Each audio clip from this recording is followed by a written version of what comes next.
Salut à tous, je suis actuellement sur le salon de Genève. Je regarde un petit peu l'avancement des travaux, des montages de stands et autres. J'avais 2-3 missions pour préparateurs, constructeurs sur place, regarder un petit peu tout ça et apparemment le coup de presse serait tombé ce matin. La décision d'annuler le salon aurait été prise. Donc c'est un peu dommage parce que là on voit l'avancement des montages de stands, les équipes qui sont vraiment à fond, tout le monde qui se donne à 200%. On sent que tout le monde y croit encore, mais apparemment la pression des autorités sanitaires et de l'État donc suisse aurait été plus fort, ce qui fait que la décision aurait été prise et l'annulation serait donc en passe d'être annoncée ce matin dans une conférence de presse à 10h15. Voilà, j'ai envie de rester optimiste parce que là on sent qu'il manque pas grand chose, il y a toujours quelques stands qui sont à la bourre, mais les autos commencent à arriver, tout le monde en fait est vraiment sur le pied de guerre, tout le monde bosse d'arrache-pied. Donc je sens qu'effectivement si l'annonce est faite ce matin, ça va être vraiment un gros coup dur, d'une part pour les constructeurs, mais aussi pour toutes ces personnes là, qui sont là, qui sont à l'œuvre et qui se donnent à fond là, depuis déjà quasiment 15 jours. Donc c'est vraiment, voilà, c'est un peu triste. Maintenant on peut comprendre effectivement la décision qui aurait été prise. La sécurité avant tout, après chacun pourra juger, savoir si c'est à exagérer ou non, mais voilà, attendons 10h15, mais pour le moment effectivement le temps.ch avec son article semble avoir quand même des bonnes sources. Difficile à mettre en doute, donc attendons et voyons. Bon voilà, mon rendez-vous 10h30 était écourté. L'annonce a été assez rapide. Là il y a une grosse incompréhension de tous les côtés.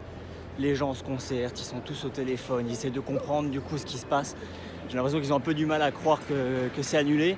D'un côté, il y a pas mal de chefs de stand qui disent non, on y croit, continuez de bosser, allez-y, montez, coupez, vissez, faites ce qu'il y a à faire.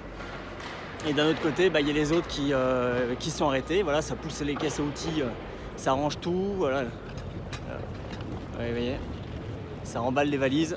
Il y a beaucoup de gens qui ont plié déjà bagages et qui se dirigent soit vers leurs hôtels, vers l'aéroport. C'est un peu... Ouais, l'ambiance est très particulière là, malheureusement.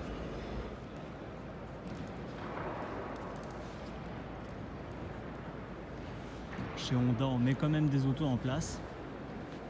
Pourquoi? Bonne question.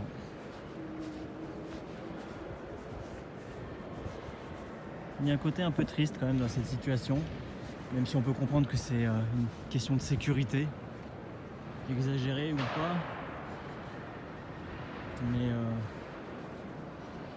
le moral est pas au top là, on le sent chez tout le monde. Certains stands là, comme chez Polestar, fignolaient leur stand quand même, faisaient les finitions, comme s'ils attendaient quelque chose de la situation, mais